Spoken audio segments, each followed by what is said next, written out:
മാന്യ പ്രേക്ഷകർക്ക് എൻ്റെ പ്രണാമം. നമ്മളുടെ ജീവിതത്തിൽ നമ്മൾ ഏത് കാര്യം അനലൈസ് ചെയ്യുമ്പോഴും കഴിയുന്നത് നിഷ്പക്ഷമായിട്ട് അനലൈസ് ചെയ്യാൻ ശ്രമിച്ചാൽ, കഴിയുന്നതും ഹിഡൻ അജണ്ട ഇല്ലാതെ നമ്മൾ അനലൈസ് ചെയ്തെന്ന് വിചാരിക്കാം, ജനങ്ങൾക്ക് നമ്മളുടെ വാക്കുകളോടുള്ള ആദരവ് കൂടുതലായിരിക്കും. ചിലപ്പോൾ ചിലവരോട് സപ്പോർട്ട് ചെയ്ത് പറയേണ്ടി വരും. അടുത്ത പ്രാവശ്യമോ പിന്നത്തെ പ്രാവശ്യമോ ഇംപാർഷ്യലായിട്ട് നമ്മളോട് ചേർന്നിരിക്കുന്നവരും നമ്മുടെ വീക്ഷണം ഇഷ്ടപ്പെടുന്നവരും ഇഷ്ടപ്പെടാത്തവരും, നമ്മൾ ഇഷ്ടപ്പെടുന്നത് ഇഷ്ടപ്പെടുന്നവരും നമ്മൾ ഇഷ്ടപ്പെടുന്നത് ഇഷ്ടപ്പെടാത്തവരും അവരെക്കുറിച്ച് അനുകൂലിച്ചും പ്രതികൂലിച്ചും പറയുമ്പോഴത്തേക്കും റീസണബിളി ഇംപാർഷ്യലാണ്, അൺബയസ്ഡ് ആണെന്ന് സമൂഹത്തിന് അറിഞ്ഞാൽ ശരിക്കത് വളരെ രസകരമായിട്ടുള്ളൊരു വസ്തുതയാണ്. ഞാൻ ധാരാളം സ്ഥലത്ത് പറയാറുണ്ട്, മന്ദര ചെയ്തത് ഒരു തരത്തിൽ ശരിയല്ലേ? മന്ദര കൈകേയിയുടെ തോഴിയാണ്. തൻ്റെ യജമാനത്തിയുടെ മകനെ രാജാവാക്കണമെന്ന് മന്ദരയ്ക്ക് തോന്നിയാൽ അത് ദൂരെ മാറി നിൽക്കുന്ന നമുക്ക് ഇവിടെ നിന്നുകൊണ്ട് അങ്ങോട്ട് നോക്കിയിട്ട് മന്ദര ചെയ്തത് തെറ്റാമെന്ന് പറയാമെങ്കിലും, മന്ദരയുടെ I being in your shoes, ഞാൻ നിങ്ങളുടെ ഷൂസിലാണെങ്കിൽ, ഞാൻ മന്ദരയുടെ സ്ഥാനത്താണെങ്കിൽ മന്ദര ചെയ്തത് ശരിയല്ലേ? വെറുതെ ചിന്തിക്കാം. ഇനി കൈകേയി ചെയ്തത് ശരിയല്ലേ? ജവഹർലാൽ നെഹ്റുവിന് ഇത്രയും അധികം ഗംഭീരമായിട്ടുള്ള പൗരന്മാരുള്ളപ്പോ തൻ്റെ മകളെ തന്നെ പ്രധാനമന്ത്രിയാക്കണം തോന്നി. രാഷ്ട്രീയവും രാജനൈതികവുമായിട്ട് ഒരു ബന്ധവും ഇല്ലാത്ത രാജീവ് ഗാന്ധിയെ തന്നെ പ്രധാനമന്ത്രിയാക്കണമെന്ന് ഇന്ദിരാഗാന്ധിക്ക് തോന്നി. അത് അങ്ങ് മൂർച്ഛിച്ചപ്പോൾ രാജീവ് ഗാന്ധിയുടെ ഭാര്യയെ തന്നെ ഇന്ത്യൻ പ്രധാനമന്ത്രി ആക്കണമെന്നൊരു തോന്നൽ കോൺഗ്രസ്സുകാർക്കുണ്ടായി. അവർക്ക് 10,000-3000 ഏക്കർ ഇറ്റലിയിലുള്ളത് കൊണ്ടും ഇറ്റലിയിലെ കോടതിയിൽ വ്യവഹാരങ്ങൾ വരികയാണെങ്കിൽ അങ്ങോട്ട് വിളിക്കപ്പെടുമെന്നുള്ള കാരണം കൊണ്ട് ഭാരതത്തിലെ ഭരണഘടനാ പ്രകാരം വിദേശ കോടതികളുടെ മുമ്പിൽ നിൽക്കേണ്ടി വരുന്ന ഒരു വ്യക്തിക്ക് ഇന്ത്യൻ പ്രധാനമന്ത്രിയും പ്രസിഡന്റ് ആവാനും സാധിക്കില്ലെന്ന് ഭരണഘടനയിലുള്ളത് കൊണ്ട് സോണിയാഗാന്ധി ആക്കിയില്ല. പക്ഷേ ഈ രാഹുൽ ഗാന്ധി എന്ന തനി മന്ദബുദ്ധി, ശരിക്കും നിങ്ങൾ അദ്ദേഹത്തിൻ്റെ ഓരോ കാർട്ടൂണും നോക്കുക, അദ്ദേഹത്തിൻ്റെ പ്രസംഗം നോക്കുക. ഈ രാഷ്ട്രത്തിൽ ഇതുമാതിരി ഒരു പ്രധാനമന്ത്രി ആയിരുന്നു ഈ കാലത്ത് വന്നിരുന്നതെങ്കിൽ ഈ രാഷ്ട്രത്തിന്റെ ഗതികേട് എന്താണ്? ഇന്നലെ രമേശ് ചെന്നിത്തല ശശികലയെ കുറിച്ചൊരു കമന്റ് പറഞ്ഞപ്പോൾ എൻ്റെ മനസ്സിൽ തോന്നിയത് AK ആന്റണിയും രമേശ് ചെന്നിത്തലയും ഉമ്മൻചാണ്ടിയും അവരെ പോലെയുള്ളവർ കൂട്ടത്തിലിരുന്ന്, സുധീരനെ പോലെയുള്ളവർ കൂട്ടത്തിലിരുന്ന്, പിന്നെ ബാക്കിയുള്ളവർ പോട്ടെ, കൈകെട്ടിയിരുന്ന് ഒരു 5 മിനിറ്റ് ആ രാഹുൽ ഗാന്ധിയുടെ പ്രസംഗങ്ങളും വാക്കുകളും പ്രയോഗങ്ങളും വികൃതവും എന്താ പറയുക, തനി ജോക്കറെ പോലെയുള്ള വാക്കുകളും ശരീരത്തിൻ്റെ ബോഡി ലാംഗ്വേജും ഒന്ന് നോക്കാം. എന്നിട്ട് ഇതുമാതിരിയുള്ള ഒരു വ്യക്തിയുടെ കീഴിലാണല്ലോ ഞങ്ങളൊക്കെ പ്രവർത്തിക്കുന്നത് എന്ന് കൂടി ഒരു 5 മിനിറ്റ് ചിന്തിച്ചതിന് ശേഷം പോരായിരുന്നോ ശശികലയെ പോലെ ഉള്ളവർ പറഞ്ഞ വരികൾക്ക് ഉത്തരം കൊടുക്കാനായിട്ട് വീറോടുകൂടി പുറത്തേക്ക് വരുന്നത്? അവനവന്റെ നേതാവ് ശരിക്കൊരു ജോക്കറുടെ ലെവലിലാണ്.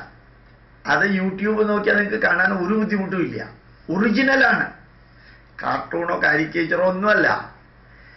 എന്നിട്ട് അവനവന്റെ നേതാവിന്റെ അല്പത്വത്തെ മറയ്ക്കാനോ ഇല്ലാതെയാക്കാനോ വേണ്ടി മറ്റു പലർക്കുമെതിരെ ആക്രോശിക്കുന്ന സമയത്ത് അവനവൻ നിൽക്കുന്ന വോട്ടാണ് വോട്ടാ എന്ന് തിരിച്ചറിയാൻ സാധിക്കണം. തിരിച്ചു വിഷയത്തിലേക്ക് വരുമ്പോൾ കൈകേയിയുടെ ദൃഷ്ടിയിലൂടെ നോക്കാം. എൻ്റെ മകനെ രാജാവാക്കണമെന്ന് കൈകേയിക്ക് തോന്നിയത് തെറ്റാണോ?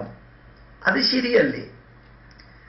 അവരുടെ ദൃഷ്ടിയിലൂടെ ശരി, നിങ്ങളുടെ ദൃഷ്ടിയിലൂടെ ശരിയും തെറ്റും പറയുമ്പോൾ അവരുടെ ദൃഷ്ടി കൂടി നമ്മൾ ചിന്തിക്കണ്ടേ വന്ന്? ഞാനത് പറയാൻ ഉദ്ദേശിച്ചത് എന്താ കാരണം അറിയോ? ഇന്നലെ ഒരു വ്യക്തിയുടെ വാട്സപ്പ് മെസ്സേജ് കണ്ടു.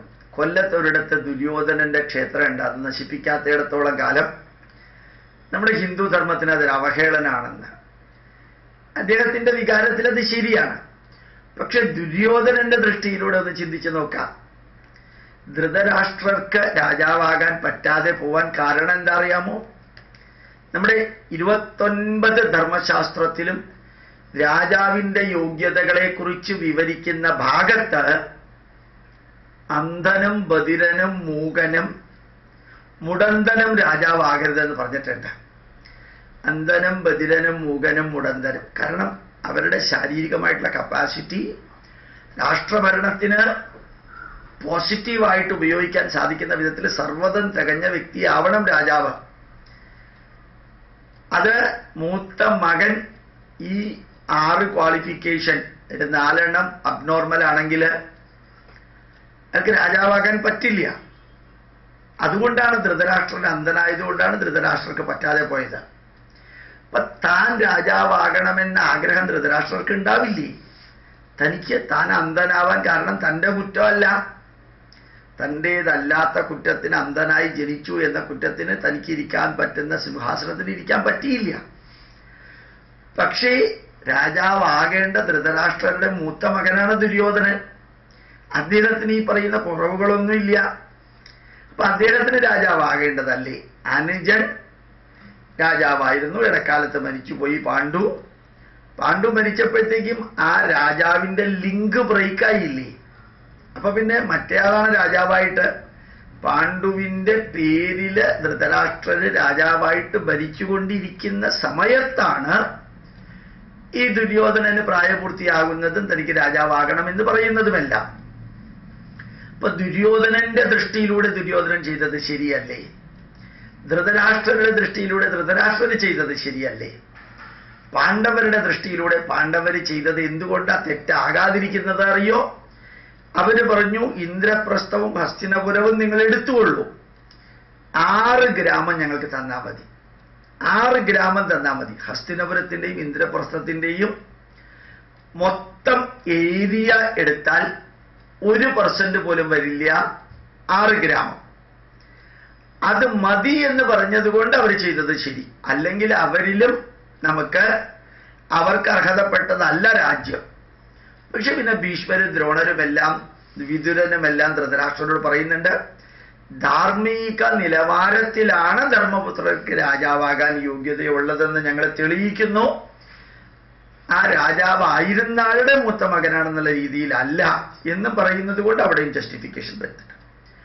അപ്പൊ ഏത് കാര്യത്തിലും നമ്മൾ അഭിപ്രായങ്ങൾ പറയുമ്പോൾ 2 വശവും നമുക്ക് പറയാൻ സാധിക്കട്ടെ, കഴിയുന്നത്രയും സാധിക്കട്ടെ. പക്ഷേ നമ്മളെ അവഹേളിക്കുകയും അപകീർത്തിപ്പെടുത്തുകയും അടിച്ചമർത്തുകയും നിഷേധിക്കുകയും പുച്ഛിക്കുകയും ഒക്കെ ചെയ്യുമ്പോൾ അതിന് അതേ നാണയത്തിന് തിരിച്ചു കൊടുക്കാനും സാധിക്കണം. അതുകൊണ്ടാണ് കൃഷ്ണൻ അർജുനനോട് തസ്മാദുത്തിഷ്ഠ കൗന്ദേയ യുദ്ധായ. ഇവിടെ ഇനി വേണ്ടത് സാമദാന ഭേദ ദണ്ഡം, അവസാനത്തേതാണ്. നല്ല നല്ല വാക്കുകൾ പറഞ്ഞിട്ടൊന്നും ആക്സെപ്റ്റ് ചെയ്യാൻ തയ്യാറില്ല. കുറെ കൊടുക്കാനുള്ളതെല്ലാം കൊടുത്തു, അപ്പോഴും കോംപ്രമൈസിന് തയ്യാറില്ല. ഒന്ന് ഭീഷണിപ്പെടുത്തി, അപ്പോഴും കോംപ്രമൈസിന് തയ്യാറില്ല. എന്നാ പിന്നെ അടിച്ച് തകർക്കുക. ഇപ്പൊ ഇന്ത്യൻ പട്ടാളക്കാർ പാകിസ്ഥാനിൽ ചെയ്യുന്ന മാതിരി അത് വേണ്ടി വരും.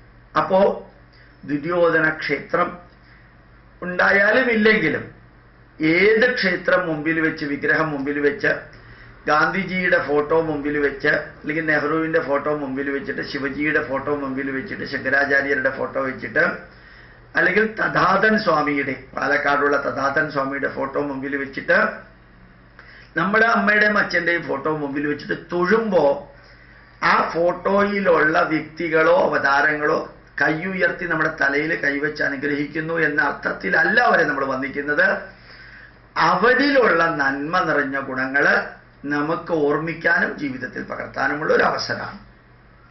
അതിനാണ് ആ ഫോട്ടോ വെച്ചും വിഗ്രഹം വെച്ചും അവരെ പൂജിക്കുന്നതും ആരാധിക്കുന്നതും മാലയിടുന്നതുമെല്ലാം. ഇപ്പൊ ദുര്യോധനന്റെ ക്ഷേത്രത്തിലേക്ക് പോയി കഴിഞ്ഞാൽ ദുര്യോധനന്റെ ഗുണദോഷങ്ങളെ കുറിച്ചൊന്ന് ചിന്തിക്കാം. എന്നിട്ട് ആ ദോഷങ്ങൾ നമുക്ക് വരാതിരിക്കാം. ദുര്യോധനന്റെ ഗുണങ്ങൾ വല്ലതും ഉണ്ടെങ്കിൽ നമുക്ക് വരണം. എന്താ ദുര്യോധനന് എന്ത് ഗുണമുള്ളേ ഗോപാലേഷ എന്ന് ചോദിച്ചാൽ, ശ്രീകൃഷ്ണൻ ഇപ്പുറത്ത് നിന്നും അപ്പുറത്ത് ദുര്യോധനൻ ഇത്രയെല്ലാം കൊള്ളരുതായ്മ ചെയ്ത ആളാണെങ്കിലും 11 അക്ഷൗഹിണി പടകളെയും രാജാക്കന്മാരെയും ഭീഷ്മരെയും ദ്രോണരെയും തൻ്റെ വരുതിയിൽ നിർത്താൻ ദുര്യോധനന് സാധിച്ചു. കർണന് അംഗീകാരം നൽകിയിട്ട് തൻ്റെ കൂട്ടത്തിൽ നിർത്താൻ സാധിച്ചു. ഒരു പെർഫെക്റ്റ് ലീഡറെ പോലെ അധർമ്മം ചെയ്തിട്ടും തൻ്റെ കൂട്ടത്തിലെ എല്ലാവരെയും നിർത്താൻ സാധിച്ചു. തൻ്റെ വാക്കുകളെ ഭീഷ്മരെ കൊണ്ട് അംഗീകരിപ്പിച്ചു, ദ്രോണരെ കൊണ്ട് അംഗീകരിപ്പിച്ചു. അതൊക്കെ കപ്പാസിറ്റി അല്ലേ?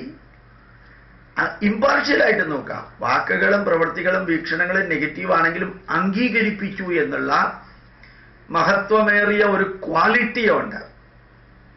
അവിടെയാണ് ദുര്യോധനന്റെ ക്ഷേത്രം ഉണ്ടെങ്കിലും അവിടെ തൊഴാൻ പോവുകയാണെങ്കിലും ശരി. ഏതായാലും വിദേശികളായിട്ടുള്ള പുണ്യവാളന്മാരെ, മതപരിവർത്തനത്തിന് വേണ്ടി മാത്രം പ്രവർത്തിച്ചവരെ ജീവിച്ചിരിക്കുന്ന പോപ്പ് മരിച്ചതിന് ശേഷം പുണ്യവാളനാക്കിയിട്ട് ആ പുണ്യവാളന്റെ പള്ളിയിലേക്ക് ഹിന്ദുക്കൾ പോകുന്നതിനേക്കാൾ വളരെ വളരെ നല്ലതാണ് ദുര്യോധനന്റെ അമ്പലത്തിലേക്ക് പോകുന്നത് എന്ന് കൂടി പറഞ്ഞുകൊണ്ട് പ്രണാമം, നമസ്കാരം.